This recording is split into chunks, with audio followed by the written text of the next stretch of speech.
Hey, Zoom listeners, 90 Day Fiancé. Let's check it out. Get it. Go up. Stop right here. Nobody wants to get yelled at by me, Ma. Just show Miss Joey. One more, Joey. Go, Joey, go. Joey. What the f***? You died. 49.75. A new world record. It is kind of interesting that Angela was able to... Now, there might be lesser stakes because it's just Jovi instead of Michael. Yeah. Imagine if it was Michael who had the blindfold on, how that might trigger her along those lines. So it's not really an example, but it does say something about Angela. That the thing that I pull away from it is that she's very good at talking off the cuff. Like, she sees and she says, and she sees and she says, and so she's doing that to Jovi, and that really helps. Yeah! Cheaters never win, mother. Not gonna bite, bitch. Yes! Oh my goodness. Hey, Jason, he didn't run across the line. Isn't that a disqualification? That's bull.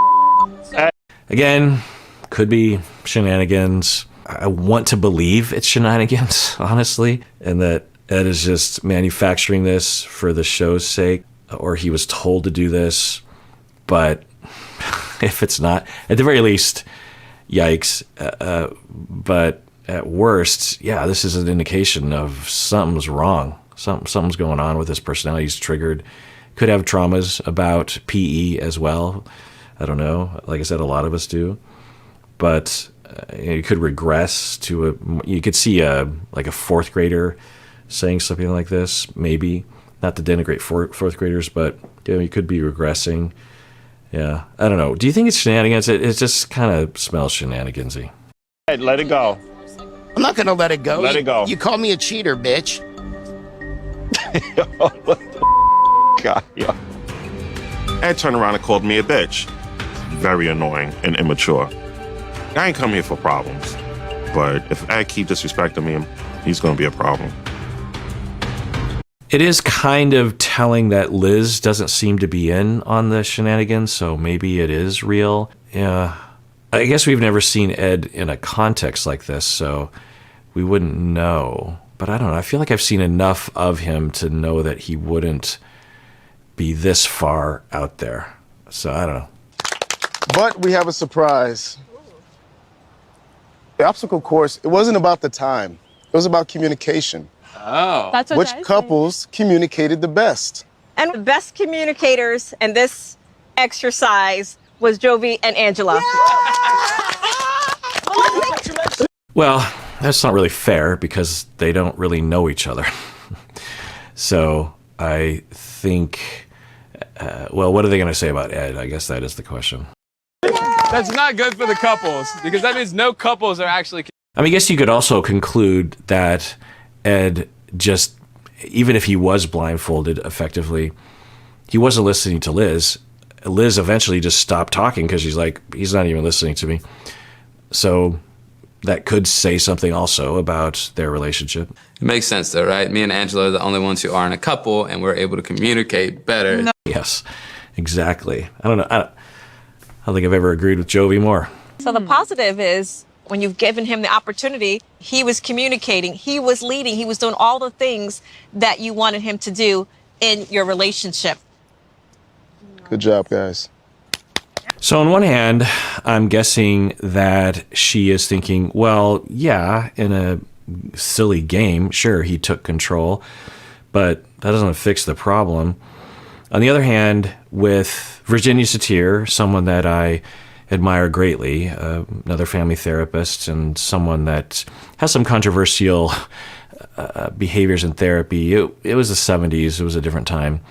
But a lot of what Virginia Satir talks about and the things that she did in therapy, I could never compare to her, but especially because I'm not like a tall, warm grandma type, which is what she is, was. But the essence of Virginia Satir, I was deeply affected by watching some film of her in graduate school 28 years. I have to figure. I keep saying like 25 plus, but let me figure. So 20. I was in graduate school in '95, so it'd be 28 years ago. Wow, right? And so I, with Virginia Satir, she would do things like this in session. She would hear a complaint from someone, like, I can't remember her name, but his name is Kelly, right? And so for her, she's saying he doesn't take control. Before he moved in with me, he talked about how he was going to take control and he was going to provide, and I wanted someone to take care of me. And we've heard that before with other couples. And, on one hand, it's like, well, each to their own. On the other hand, don't you want an equal partnership? Now, she could argue he isn't even that, because he's not a go-getter with business and that sort of thing. And with toxic masculinity and the pressures that are put on everyone regarding gender, but for men, we could imagine that for him, he felt like he had to say that he was going to provide, even though he wasn't really quite sure. Who knows? But anyway, so she's complaining about that, and maybe it's legit, could be. The little bit I've seen of him, he seems to be a warm person and probably a good partner. I don't know. Maybe he's horrible, but sometimes you take good to bad. It's like, well, he's not really taking care of me the way that financially, the way that I was hoping for, but he sure takes care of me emotionally. I mean, to me, that's what I would prioritize, but that's just me. Sometimes in the comment section, people disagree with that. But hold on. My wife is texting me about what food we're going to eat for dinner, so let me check. Hug. Okay, I'm back. Some of you might be wondering what food we're going to order, but it turns out we're still debating that question. At first I was like, banh mi sandwiches, and then we were going back and forth, and then maybe taco time, maybe taco truck. Lots of tacos in our life. And quesadillas. And then maybe pizza, salad. Anyway, so it's still up in the air, y'all. I'll keep you updated. The thing I was wanting to say is that with Virginia Satir, she would hear that, and it was very common for her to do something like this. She wouldn't do an obstacle course, but she would actually engineer. She was famous for getting people out of their seats and moving people around. Everyone would, in the 70s, they would sit in their chairs, and this very famous therapist would come in, and the family, and her style of therapy, experiential family therapy, they want everyone to be there. So grandparents, cousins, as many people you can get in there. So sometimes it'd be a crowd. And since I followed in Virginia Satir's footsteps, particularly in the beginning of my career, it really made it hard, because novice therapists typically are just given like a broom closet to practice out of, particularly when you're an intern. And I had to really annoy everyone to be like, I need the biggest room. And so eventually I think they just gave me like one of the nicest offices, because I was constantly doing this sort of thing and no one else was. It's nerve-wracking, but the hour goes by real fast.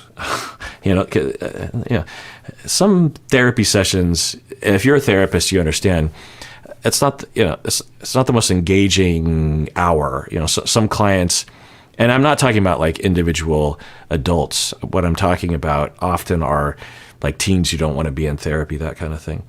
But there's so much happening in these large group family therapy sessions that the time just whizzes by. Sometimes you need to meet with them for 2 or 3 hours in order to get everything done. But anyway, my point is that what Virginia Satir would do, okay, we're getting pizza and salad from Mod Pizza. Plug for them. Yeah, it's good pizza. Good job, guys. Was I in the middle of something? Yeah, I was. About Virginia Satir. I'm doing too many things at once. Okay, so Virginia Satir would get them up and would have him make up for what he has done, or at least have an experience. I think what Virginia Satir, it's hard to know exactly what was going through her mind every time, but what would be going through my mind when I would do stuff like this is, okay, I hear a complaint from her and we can't do anything about the past, but we can do something about right here and now. And what she wants is that someone can take care of her, that someone can put effort, that someone is competent and safe. someone that is confident in themselves and independent, and someone that she can rely upon, because she doesn't want to constantly always be the one taking care of everybody. And so I would engineer a situation, Virginia Satir style, where you have her dependent on him and he has to rise to the occasion, and you lob the ball over the plate such that he can do that, like they did with this exercise where she had the blindfold on and he was telling her what to do, right? That's how it was, right? Yeah, that's the whole point. And we're not fixing the past, but we are living in the here and now, and that just happened. It also is a jumping off point to talk about it. What was it like for you, Kelly, to be in those shoes? Why is it hard to be there? Or is that foreign to you? Maybe you think you're doing this all the time and she doesn't recognize it.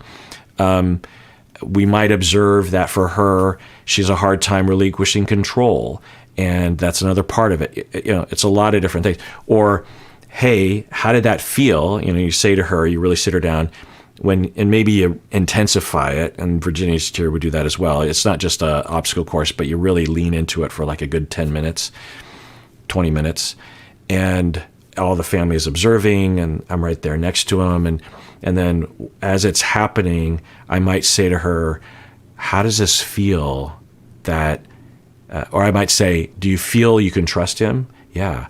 Do you feel he's competent? Yes. What does it feel like for you right now to have him doing this for you, to putting this effort and really rising to the occasion? You're handing over your trust and control. You're letting go, and he is catching you and able to do that. How does that feel? And maybe she breaks down. That will happen a lot of times if you really kind of nail the trauma, and not because you're trying to break people down, but because you're touching on a fundamental experience or pain or need. And then that provokes him of just like, oh, I always thought she was just yelling at me because she just thought I was an idiot. But seeing this inner child that is coming forward, I understand now. And I think there's another way for me to take care of that, or maybe even for her. You say like, okay, well, your aunt, this inner child of yours wants him to catch you, but is there another way that he can do that without having to be a CEO or own a business or make millions of dollars? Is there some other way that he can do that for you? Maybe he's really good with chores around the house, and you don't, maybe for a week you don't have to do any chores or something. I don't know what their arrangement is, but it really opens the door, right? To have that experience and to feel it and to watch someone else feeling. Therapy is a lot of talking, there's a lot of intellectualizing, and there is a benefit to that, but there's also a benefit to doing what Virginia Satir did, what Carl Whitaker would do, and others, Napier, where you create a situation in the moment and you use your intuition as therapists. I've done this before. I've done this a lot of where I also demonstrate it with my students. It's really powerful, actually. Psychodrama, sometimes it's labeled as that. Drama therapy has things along these lines. Creative arts therapies have things along these lines. But to me, it's very firmly within the family therapy, systemic, humanistic, here and now tradition, experiential tradition of therapy that can be very, very powerful. And I will say that some charlatans will use these techniques as a way of manipulating crowds. I won't name names, but there are some popular groups, whether religious or self-help or Scientology, like Nexium. My observation of what they did, Keith Raniere, that documentary, what was it called? There was a little bit of that. Or you might have seen me last year react to, what was her name? They made a documentary about her. I got to look it up. Teal Swan. It's funny, to search through my content, I have, almost 4,000 episodes. So I didn't want to scroll through, because on YouTube it takes forever. They only show you like 40 episodes a page, so you got to... I was like, how do I do a search for a name that I don't know? Well, I do remember Teal Swan saying a phrase that I get it better than anyone else. So I remember Teal Swan says, don't quote me exactly, but it was something, it was pretty close to a statement of, I get suicide better than anyone else in the world. And those kinds of statements are very revealing. But anyway, you can watch my reaction videos to Teal Swan. I released them about a year ago. Anyway, for her, she would do that as well, where they'll use these kinds of psychodrama, Virginia Satir, experiential therapy, humanistic therapy, Gestalt therapy techniques, and they'll use them as a way of creating a cult or getting power. And they will claim that they're the only one that ever does this, when this is a tradition in my neck of the woods going back 50, 60 years, maybe even longer. So what am I saying? So I was just saying that this experience that they just did, the therapists that designed this, now they're not really leaning into it the way that Virginia Satir or I would do. And maybe they don't have time to do that. But so long story short, I'm worried that for her, all she's going to encode about the situation is like, well, sure, he did this for the exercise, but he's not doing it in real life, so it doesn't really help me.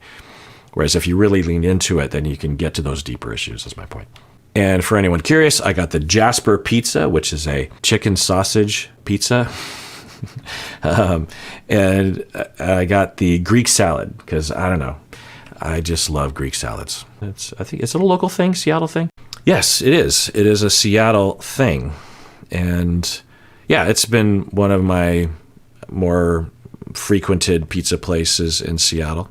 And looking at their website, it says that they've supported a range of community-based causes throughout the years, such as mental health awareness and suicide prevention. They mentioned that right up front.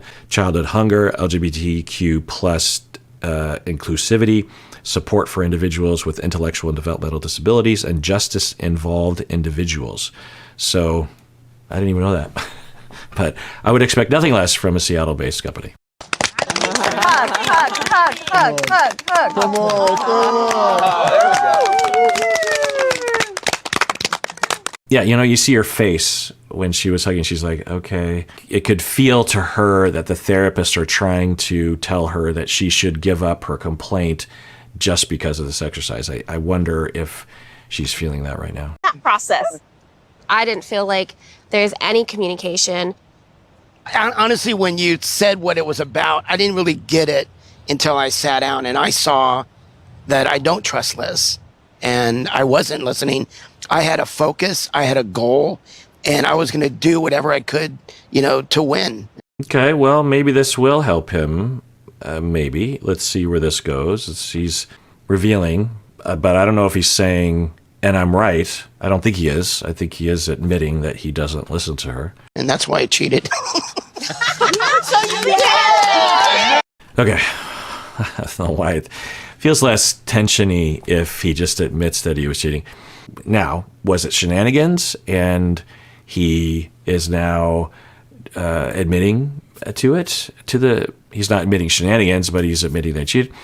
Or is this his way?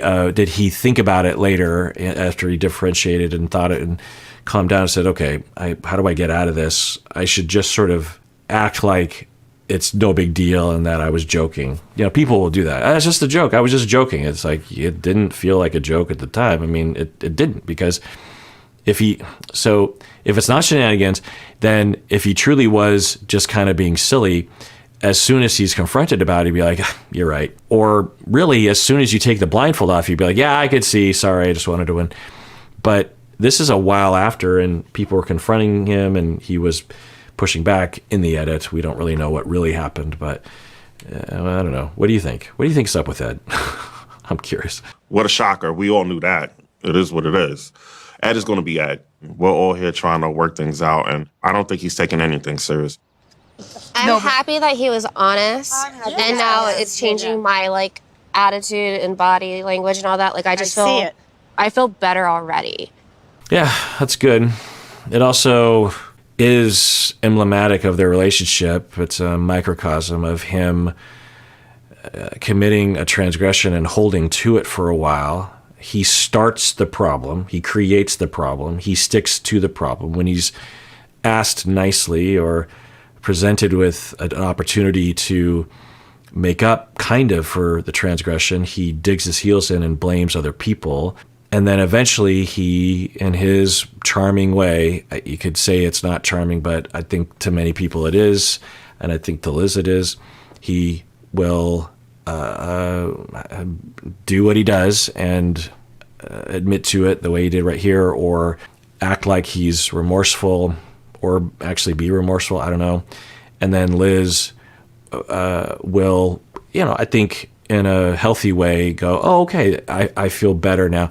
But the next step would be for Liz, if I were her, I would say, so Ed, I'm glad and thank you for admitting it, but we really have to talk about all that happened. Why did you cheat? Why weren't you listening to me? When you were confronted on it, why did you attack other people? That's a problem. I'm glad you admitted it, but what was going on there?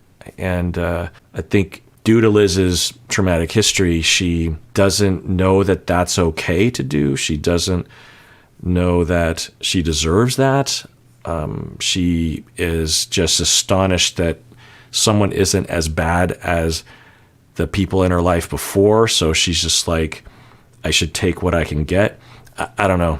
It shows progress that you did admit to cheating. It showed like I'm proud of you. But at the end of the day, you cheated, and it just shows that you're not listening and you're not trusting. And I'm not trusting because she literally just said that. So that's good. I mean, these interviews, I think, take place a ways after they shoot the show, the footage of the show. They have the background, but it's a green screen. Yeah, okay, good. And, she is able to see through the bull crap, but so, I think the common view is that the relationship is kind of doomed and that he's doomed. I don't know that. And I've said that before. I can't know that. But if it is doomed, then yeah, the pattern that I said earlier does still hold, because okay, she is saying, she's bringing it up, but she's not really putting him to the test, so to speak, of like, hey, I need you to apologize for this, and that, and really show remorse and really demonstrate to me that you care and that you can admit, a few things that you did wrong, or we're done. Because until I can have that very simple gift from you or accommodation from you, then I don't think this is worth worth pursuing. Someone asked me on Patreon, I believe, what I think of ultimatums in relationships, and our culture will shame or criticize ultimatums. That's not fair in relationships. It really just depends on what the ultimatum is and the context, and knowing the situation, you would maybe be able to evaluate that. Of course, if someone is constantly giving ultimatums like, hey, if you don't clean the dishes, I'm going to divorce you, or something like that. I think that's what people are criticizing when they say ultimatums are bad. But there are certainly absolutely legitimate ultimatums. I would never prescribe them to people, but if they decided to do it, if they wanted, if a client came to me and said, like, I'm thinking about giving my client this ultimatum, or my partner this ultimatum, or my boss an ultimatum, what do you think? I'd be like, well, I mean, if that's what you want to do, you have my support. I understand where you're coming from.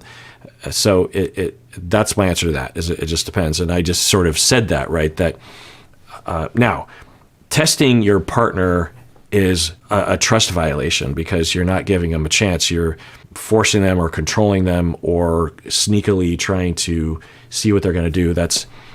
If you have that impulse, there are other answers.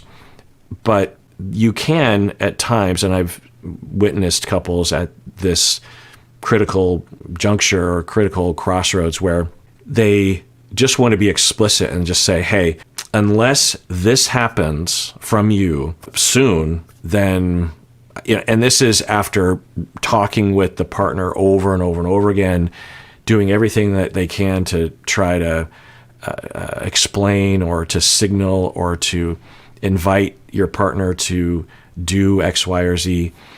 And it's never really done. It's not really emphasized.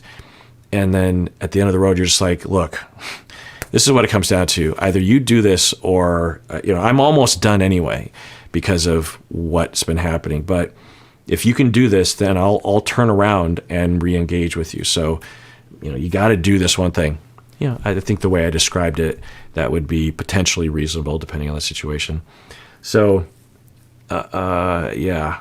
Now, I want to also point out, and I've said this before with Ed and Liz, there could be a lot of shenanigans that has been presented because Ed is such a superstar in reality TV, apparently, that the producers are highly motivated to get him involved and his partner on the shows.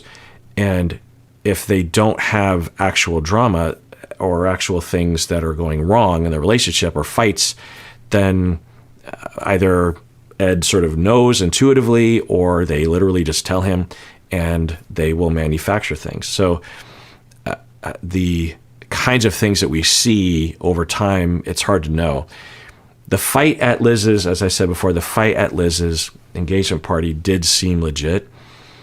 And we can absolutely, if that is legit, then we absolutely can say some things about the relationship. But my broader point here is that if we had some sort of God's eye view on the relationship, it's possible that 98% of the relationship is fine and healthy-ish or healthy enough.